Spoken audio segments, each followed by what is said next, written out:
A mim coube falar a respeito da união estável, 2 pontos, autonomia privada. E esse texto, ele é já provocativo, porque será que nós temos realmente autonomia privada quando nós falamos em união estável nos dias atuais? E aqui a minha proposição é pensarmos um pouco a respeito desse instituto, sob a perspectiva histórica da união estável, de onde partimos e aonde estamos no momento atual. De que união nós estamos falando quando nós pensamos na união estável? Nós estamos falando daquelas uniões que são, por natureza, entidades familiares meramente informais, que afastam o laço do Estado, as formalidades do Estado, e que as partes querem criar a sua própria união ao seu modo e segundo as suas próprias regras. Nós estamos falando daqueles namorados que normalmente iniciam uma vida conjugal, primeiro sobre o hábito de morar juntos, para depois o que já era um namoro, né, já se tornou esse hábito de morar juntos, ou essa decisão de morar juntos, para depois realmente ter uma característica ou de um casamento, ou mesmo a formalização de uma união estável. Porque hoje a gente fala em formalização da união estável. Ou será que nós estamos falando de uniões que, de alguma maneira, almejariam o casamento, mas que por circunstâncias não eram possíveis de serem, esses casamentos não eram possíveis de serem realizados ou efetivados. Para pensar um pouco sobre isso, eu convido a gente fazer uma rápida digressão na história brasileira e de como nós concebemos a união estável. No cenário da formação brasileira, nós sabemos que a herança do nosso código é a herança portuguesa, né? Matriz eurocêntrica, daquela família aristocrática, daquela família proprietária. Esse é o direito que nós importamos. O casamento com uma série de formalidades, de solenidades e de regras, e principalmente com o registro. Mas a nossa sociedade também foi formada por indígenas, também foi formada pelas pessoas africanas, né, pelos nossos escravizados que nós tivemos aqui no Brasil, e isso foi dando esse caldo da sociedade brasileira. E é importante lembrar que, neste momento da formação, né, da colônia do nosso país, nós tínhamos o casamento, sim, como aquele casamento realizado primeiro pela igreja, depois pelo Estado, mas nós tínhamos uma miríade de relações informais na sociedade, muito em decorrência da precariedade econômica e da falta de acesso de muitas pessoas ao registro civil. Então, essas uniões, elas se davam de maneira informal.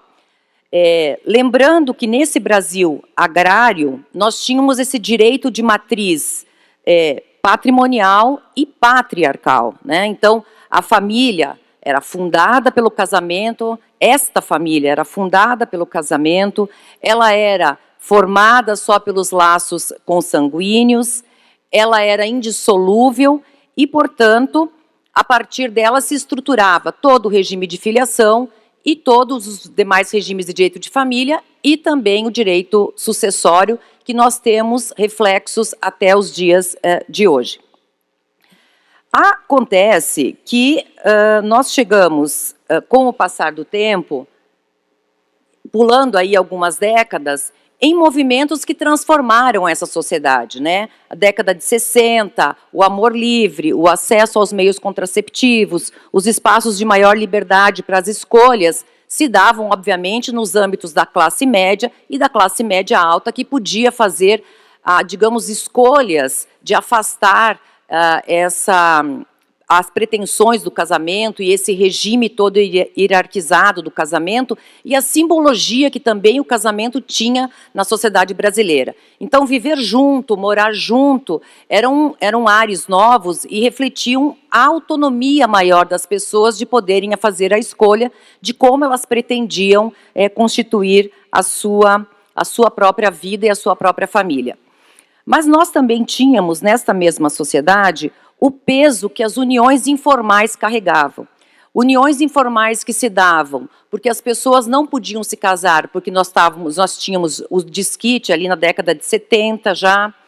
As pessoas com o estigma de que quando viviam amaziadas ou viviam juntas, carregavam, principalmente as mulheres, carregavam o estigma do concubinato, que colocava a mulher muito diferente da posição de uma esposa. O estigma social dos filhos, que não tinham os mesmos tratamentos, os mesmos regramentos daqueles filhos que nasciam lá no âmbito do casamento, e uma tutela do Estado absolutamente precária para essas uniões informais. Então, nós tínhamos aquelas uniões que vinham das escolhas, mas também essas uniões aqui, que eram uniões, digamos, de um segundo patamar, abaixo da ideia de um casamento. E esse fenômeno, então, ele tinha, por um lado, essas uniões livres, essas uniões estáveis, a escolha e a autonomia das pessoas, e, por um outro lado, a condição que essas pessoas se encontravam de não ter alcance ao casamento, seja porque eram vedadas a eles, sendo sempre uma tutela muito precária por parte do Estado. Pois bem, damos um outro salto e chegamos, então, até a nossa Constituição Federal de 1988 e o artigo 226, que traz para o texto constitucional, pela primeira vez, a ideia, ali no parágrafo 3º, que para efeitos de proteção do Estado é reconhecida a união estável entre o homem e a mulher como entidade familiar, devendo a lei facilitar a sua conversão em casamento. Para os mais jovens aqui, talvez que não tenham vivenciado esse período, aqui já foi um motivo de grande embate. Primeiro, se celebrou muito o reconhecimento das múltiplas formas de organização da família. Então, nós tínhamos o casamento, tínhamos a união estável com status de entidade familiar, as famílias monoparentais, dando um acolhimento no tecido jurídico para aquilo que a gente vivenciava na realidade brasileira. Mas também tinha essa polêmica, essa ideia de a conversão dessa união estável em casamento. Na sequência, ali em 94 e 96, e toda uma polêmica antes disso, se essa norma ela seria autoaplicável ou não. Chegamos em 94 e 96, e o legislador infraconstitucional regulamenta, então, essa ideia do artigo 226 da Constituição, dando os requisitos daquilo que eles entendiam, o que entendia-se como uma união estável, primeiro com uma necessidade de um prazo, depois com os requisitos da durabilidade, da publicidade e da finalidade de constituição de família, assim como os efeitos, que eram usufruto, direito real de habitação, enfim, reconhecimentos mínimos, direitos previdenciários e reconhecimentos mínimos desses efeitos a essa forma também de organização da família. E chegamos, depois disso, de 94 e de 96, ao que nós temos atualmente no artigo 1723 e seguintes, né, do Código Civil, e eu dou destaque aqui ao 1723 e o 1725, que é o que nos interessam aqui para a nossa reflexão. É, portanto, reconhecida como entidade familiar a união estável entre, aspas, homem e mulher, configurada na convivência pública, contínua e duradoura, estabelecida com o objetivo de constituição da família. Aqui a gente precisa fazer menção à ADI, né, a Ação Direta de Inconstitucionalidade 4.277 do STF, que foi aquela que declarou a inconstitucionalidade, digamos assim, ou melhor, que permitiu as uniões entre pessoas do mesmo sexo. Declarou a inconstitucionalidade, portanto, dessa distinção entre homem e mulher que temos aí grafado no texto.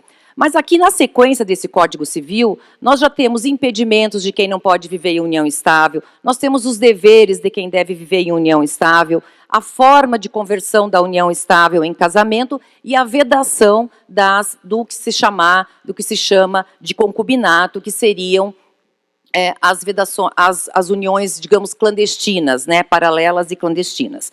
Por sua vez, o artigo 1725, ele traz para dentro da união estável, já conceituada, portanto, a ideia de um regime de bens semelhante ao casamento, uma parcial de bens como uma tutela mínima daquelas pessoas que vivem em união estável, e faz uma ressalva muito importante.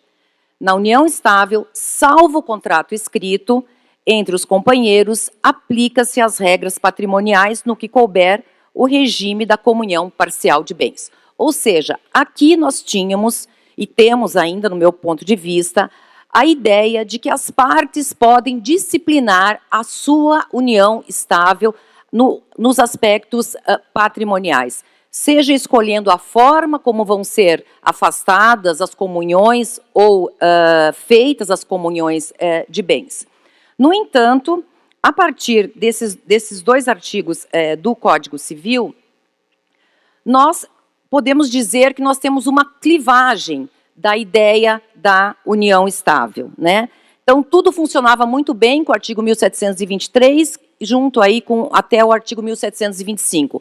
Porque aquela família que eu mencionei no começo, precária, com uma precária tutela do Estado, ou uma família que não tem acesso, não tem condições de formalizar a sua união por meio do casamento, tinha ali uma tutela, uma proteção do Estado e um regime de bens que garantia os participantes daquela união.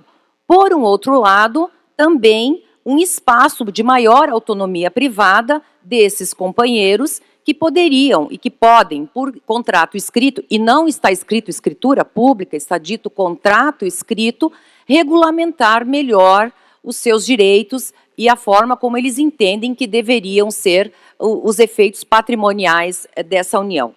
Me parece que se nós estivéssemos parado neste modelo aqui, nós ainda teríamos uma ideia de múltiplas organizações da família. Casamento com seus regimes e regras mais rígidas e a união estável nos dando aqui esse espaço de liberdade, esse espaço de autonomia, esse espaço de não intervenção do Estado. Tínhamos, portanto, uma ideia de escolha. Ou eu vou me casar, já com o rol pronto e segundo as regras do casamento, ou eu tenho aqui um espaço maior de liberdade para essa minha organização. Mas aí começou, né, uma ideia, primeiro, de se puxar uma tutela cada vez mais próxima do Estado em relação da união estável, aproximando-a, no meu ponto de vista, cada vez mais do casamento. Foi assim com o regime de bens, né, nós temos já decisões em todos os tribunais a respeito da questão da vedação, ou melhor, da imposição do regime da separação obrigatória para os maiores de 70 anos, como no casamento, tolhendo aí, portanto, um espaço de autonomia, e buscando cada vez mais essa ideia de uma matriz muito próxima do casamento.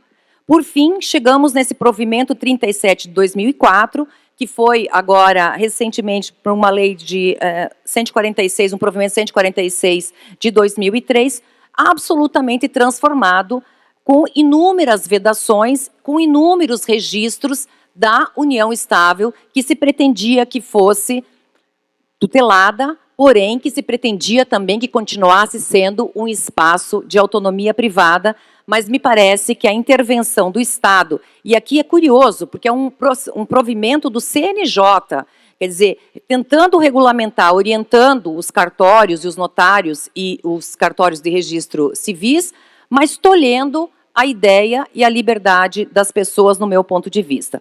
Então, fala aqui esse provimento, basicamente, em 3 questões que antes nós fazíamos de maneira mais livre, para aqueles que tivessem interesse e assim quisessem. Lembrando que nós tínhamos já um regime supletivo, digamos assim, do regime de bens. Agora nós temos o termo declaratório do reconhecimento e dissolução da união estável, que não pode mais retroagir para o início da união estável. É curioso porque, na verdade, o casamento, sim, ele começa a vigorar a partir daquele momento para frente, para o futuro. Mas a união estável, ela é uma realidade que vai se conformando no tempo. As pessoas não chegam hoje e falam, bom, nós vamos viver em união estável a partir de agora. Muitas vão vivendo e depois, por alguma razão, ou previdenciária, ou imposto de renda, ou seguro de vida, ou clube, ou por desejo mesmo, precisam muitas vezes regulamentar essa união. e aí acaba que não se pode voltar para o início da união, ou regulamentar de modo, por exemplo, esticando um regime de bens para o início daquela união. Ainda que as partes tenham vivenciado esse regime de bens entre elas, absolutamente de separação, por exemplo. E o STJ vem exatamente nessa linha. Não, posso escolher o regime de bens daqui para frente, quando eu faço o reconhecimento da união estável, mas não posso mudar em relação ao passado, quando eu tenho um reconhecimento pretérito. A alteração do regime de bens, que antes também poderia ser livremente feita pelos companheiros, agora encontra uma vedação legal nesse provimento, e ele também regulamenta a ideia da conversão da união estável em casamento. Por fim, nós temos o problema da declaração de inconstitucionalidade do artigo 1790, que eu concordo, era uma excrescência do Código Civil, mas que nos levou para um outro lugar de prisão, né? Deixando essa ideia de que o companheiro é também um herdeiro necessário e, portanto, tolhendo aqui onde a gente tinha um espaço maior de autonomia, a forma como esses companheiros também querem organizar e regularizar a sua sucessão. Então, a pergunta que eu me faço aqui, caminhando já para o meu encerramento, será que nós estamos falando ainda em diversidade de formas de organização da família, diversidade de união estável e casamento, ou será que a união estável virou um puxadinho do casamento, com todos os impedimentos, regras e formalidades, tolhendo de forma absoluta aquilo que era um respiro e um exercício de autonomia das pessoas em prol, o que é mais curioso, de uma patrimonialidade onde a gente pode exercer com mais autonomia, impondo regras e um regramento talvez excessivo justamente para aquelas famílias que antes não tinham acesso ao casamento por conta do seu regramento, agora se veem imersos numa união estável também excessivamente regrada.